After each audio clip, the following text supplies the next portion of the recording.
Hello you guys, my name is Avery and I'm an occupational therapy assistant. I am a new grad and I want to post-grad life as a COTA. This is something that I wish that I saw during my program, seeing how life is like after the program. And so I decided to do that. In today's video or episode, whatever you want to call it, diary journal, I am basically going to show you my process of how I get ready for my students and basically treatment plan it. Now, when I was doing this video, I realized when I was editing it just a few minutes ago that I was just rambling in the first 3 minutes. So for the next clip, you're gonna see that I kind of jumped straight into it. And backstory is, that is the backstory. I was talking too much, didn't get straight to it. So I tried to just went ahead and go straight to the point of what I was doing with my students. I'm at the school system 1 day a week, which is why you don't see as much content with the school, not content, but like as many students. So yeah, if you'd like some other videos or me to talk about different things, please put them in a comment. I got a couple things on TikTok that I have been requested to talk about, which I'll post videos on there, so please check that out as well. But I would love to do a longer video or even a live to answer more questions. So let's get into the video. Bye. Go over sensory, what would you call it, like sensory information. And I found this off of, and I'm gonna exit here, I found this off of Tools to Grow. Now, my lead OT pays for this, so I'm very thankful for that because this is very useful. But on here, they have different things that you can use, which is a very good thing to use. But right here, it says sensory self-regulations at school. So I'm basically going to use this right here as a warm-up. I'm probably going to do like balloon taps or something with the child, something to kind of get them roused up, and then immediately go to this. In my head, I feel like that's the right thought process, or if I should do it backwards or not. But I know for sure that they said the students have been having issues in classrooms and stuff. So I kind of want to do this, and then also over here, this one right here, I want to basically give this to them for them to keep and regulate. But before we go to like, and part of the student goal is sensory, but normally I don't focus on it too much because they come in fine, like the transitions are easy. But knowing this now, I'm definitely going to heavily focus on this for some things that the student can do when they realize they are starting to feel the need of needing something. And then right after that, we're going to the sensory. I'm gonna go back. I'm gonna go back, and after the sensory or balloon taps, whatever I want to do first.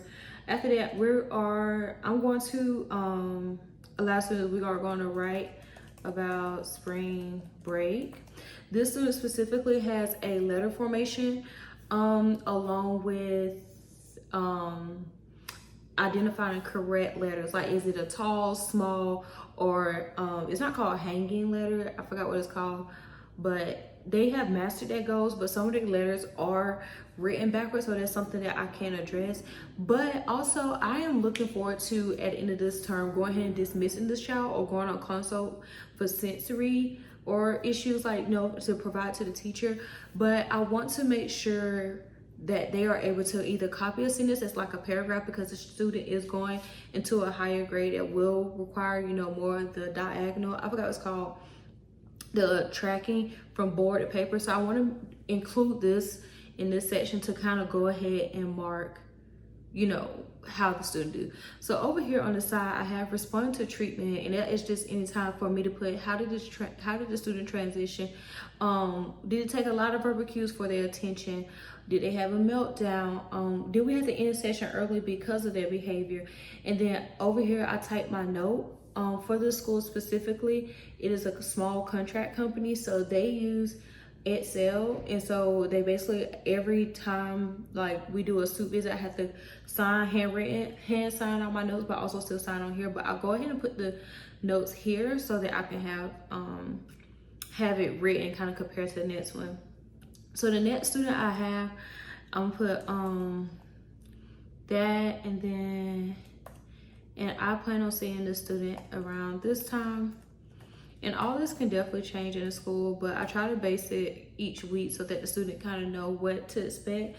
This student has recently had a recent IEP.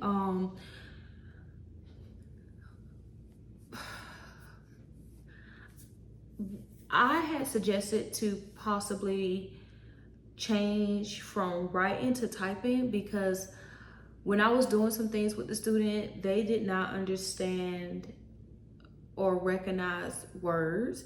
And this is something that I learned in my field work with Callie, is that she was telling me, like, if the student don't know how to read, then they don't know how to write. And it didn't make sense to me, because I'm like, you can see a letter and write it. But now it, like, even through my field work towards the end, I was like, oh, this makes sense, because now I see now with the student, they do not know they're writing at all. And so it's just like letters are word, because there's like no understanding that this is a word. This isn't just random letters. So before I got here to school, I got there in January, they said they have been working on this goal for several times, and it just wasn't clicking. So the student already have different accommodations. So I was just like, well, maybe we can try typing, because, you know, kids are always on computers, and I'm thinking like the parents say they like video games. So I'm thinking in my head like, okay, but maybe, you know, the student can pick up typing faster. It's okay. I can definitely say I do have to be right there beside them for them to type out the word, but the student is understanding that it needs space. Like, this is a word, space, this is a word by a space bar, but still orientation of the letters and like recognizing the B and D, P, V, N, like some of the letters that are typically mixed up, it's like backwards. And they don't have a diagnosis of like dyslexia or anything, so I can't really say what it is, but some of the letters the student has trouble recognizing what it is. So what I came up with is that we're going to do a keyboarding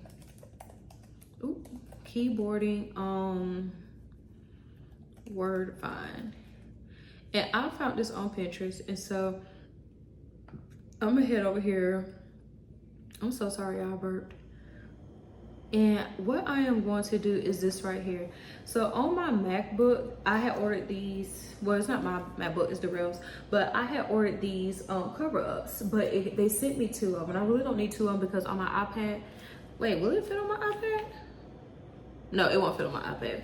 So on there, it won't fit. So on here, you can see the colors, like the colors with the correct letters and all this and that, right? So what I'm thinking is, the goal is for them to be able to type 2 sentences. I spent almost 20 minutes typing a 5-word sentence 2 weeks ago with that student, and that was darn near max success.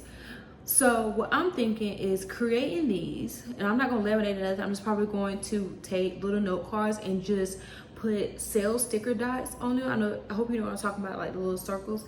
And I'm going to write each letter in that coordinating color, and then do this off of that.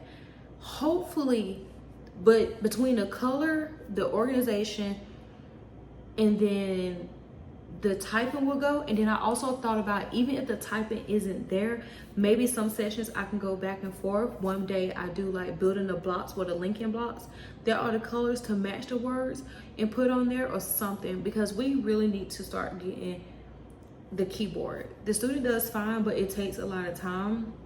And also visual memory is also part of the student goal. So that is something that also is just very hard to deal with. And I never thought about visual memory being that hard, but it is. Once when I saw it, I was like, oh, this is what it looks like when someone doesn't have good visual memory. Okay, so the next student I will be working with is all fine motor. No, I'm sorry, this student right here is all letters, lowercase letter. They are in kindergarten. I actually forgot the teacher for that, but actually at this time I'm going to document, and what we call this TRA is basically the time that we use in between. So from 9 to 9:30, I want to go ahead and document and chart these first 2 students' notes. So I want to do that between that time, because they have certain times that they do stuff. And so for the kindergarten group, they don't go until like their time that I can pull them out until around about 9:45. So I guess I really could give myself some extra time to go ahead and set up to add in that documentation time too. And so from 9:45 to what is 30 minutes at? Oh, no. It is 9:30. It is 9:30. I lied. I'm sorry. From 9:30. And then from here, I'm going to get C. And then I forgot to teach a name, but this student only gets 15 minutes versus 30, so 9. Or do I want to do it opposite? No, I'm gonna do it opposite. I'm gonna do it opposite because that way I can just go straight into the self-contained class. So this will be 9:30. Y'all, I'm sleepy. 9:30 to 10. So with this student, their goal is definitely fine motor, sensory, being able to self-regulate. Theirs not as bad. They have also like calming, proprioceptive sensory input. Most of the time I can tell when the student needs it, but most of the time when I get the student, they are coming from specials like PE, music or something like that, and they're not as like roused up for some reason. And I kind of expected the opposite. Like as soon as the student leave those settings, it's like, oh, I kind of got what I needed, especially from PE. But a lot of the things with the student is fine motor, and I realized 2 weeks ago that in-hand manipulation was very poor. The student could not flip the pencil. They had to, you know, put it on the table and flip it to erase and then put it back to the dominant hand. So that's something that I wanted to work on. So I have a good bit of things because the student has like calming, sensory, proprioceptive things. I try to start with a larger thing first and then work small with them because I just know attention wise I did it opposite one day and it just wasn't it. So I'm going to start with this activity first, which is the outside flower bouquet. That's spelled right. So basically I saw this on Facebook from one of my friends I went to had CNA school with, where she does homeschool with her kids, and what she found was a piece of cardboard box. You make an outline of a vase, poke small holes in it, and basically like the little dandelions you see, the student picks them up or the child picks them up and manipulate it inside the board until it makes like a bouquet. I thought it was perfect. I think it's great. But this is 30 minutes, and typically the student run through it fast because they're like so ready to go sometimes. So I think I'm going to do that, and then after that I might do like some yoga. And the yoga I get is off of actually Tools to Grow once again, and it's actually right here, pediatric yoga. And I'm just going to pull something from here for us to calm down before we transition into the tabletop activities. Now when I was in my clinicals, I love like where I was at because like they had their own OT rooms. Here I don't have that, so I definitely have to use the space that is better. Like Callie had a trampoline, a beam, a ball. I forgot what it's called, but it's like a tennis ball thing. I forgot what it's called, but it was mainly for like making sure they have good eye teaming. And she also has something else, but I can't remember. So I'm gonna do yoga after that to kind of get us calmed down. Once we get to the table, I'm thinking doing beads in a pattern, which this is here on Pinterest in my little save box, which is this activity right here. I want to do this one with them, and basically I probably just do it with them, make random marks on a piece of paper, and then we just find it and we just put beads on it. Pretty sure I have beads at the place. I have bigger beads, so I need to make sure that I get some smaller beads. And then I do keep up with anything I buy for them. I keep receipts so that next year I can put it on my taxes. And then also with this student, because I told you it's a lot of fine motor, we're going to do coins, and that's kind of going to work with that in-hand manipulation. I want to have them pick them up like 5 at a time and be able to bring it to the end as a pincer and then put it into the slot. And then the last thing we are going to work on is writing their lowercase letters. They are in kindergarten, so by this time they should be able to do it. But definitely, once again, I'm gonna incorporate, you know, maybe like some pencil shifting. Like, see if the student, let's see if I have a pencil. Well, I was building a bouquet for later, so I'm gonna use this. So I'm basically gonna have the the student like kind of manipulate the pencil as a warm up before. I probably should do it with my right hand because I'm not left-handed. So we're gonna do that, and then we're gonna write our lowercase letters. They're supposed to be together, and that should be it for that student. And this student right here, I'm not sure they're gonna be here or not. They have missed just about the whole semester with me, unfortunately. So this one, we are just gonna strictly no warm up. I mean, I might do therapy maybe like for a couple of minutes,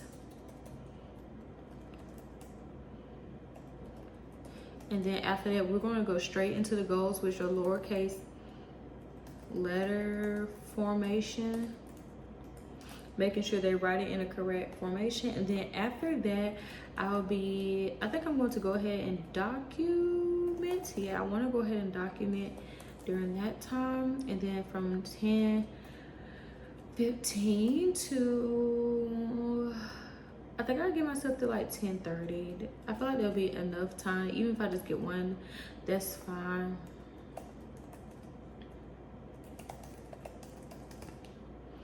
And then by this time, I will be in the self-contained class.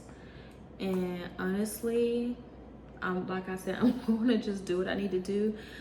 This student has a very specific goal, pre-writing strokes. Pop tube, which I didn't know about this until I got to school. That's very specific to them. I'm going to try to maybe do a peg board, because one of the goals is also for attention to attend to a task for at least 20 minutes, which I think I'm going to talk to my OT about that, maybe to see. They've been getting a little bit better, but attention span is still not there as much. And then these two students are the feeding things, like opening things, pouring things and stuff like that. So I'm just gonna put a dot here and just get what I can and try to do maybe 10:30 to 11 with this student, 11 to 11:30 for lunch. 11:30, and I think I'm going to do lunch with this student. I might honestly can do, no, I'm not gonna do that. And then this one be 11:30 to 12. Now I could also just honestly take out the in-between documentation and use it as a student time. We'll see how it go on Monday, how I feel, or what time I get there, but that's basically the gist of it. Now I do know that I want to possibly do, where's this activity? I might do this activity as well with the student, with the in-hand manipulation, kind of do like a fun hand strengthening task. But then something about this right here I really like, but I don't have that many bottles, so that would take a minute to kind of start. But yeah, these are some of the things I had saved from when I was in my field work. Good times, good times. I truly did love my field work. Yeah. Okay, so that is it. Let's see if I can, how would I end it? So yeah, and I also may go on TikTok and add, like, you know, some little snippets of my day throughout this, and then put how I would document it with the student's name change. Ooh, let me go ahead and save this and close that out. And do like how I would basically do the sessions on there. So that is it. I am about to go ahead and try to edit this vlog, or at least put all the videos together, and then this vlog I'll catch up with you guys next week. I think I will post maybe on Sunday and Wednesday. I work tomorrow, so yeah, I don't know, but I'll see you guys later.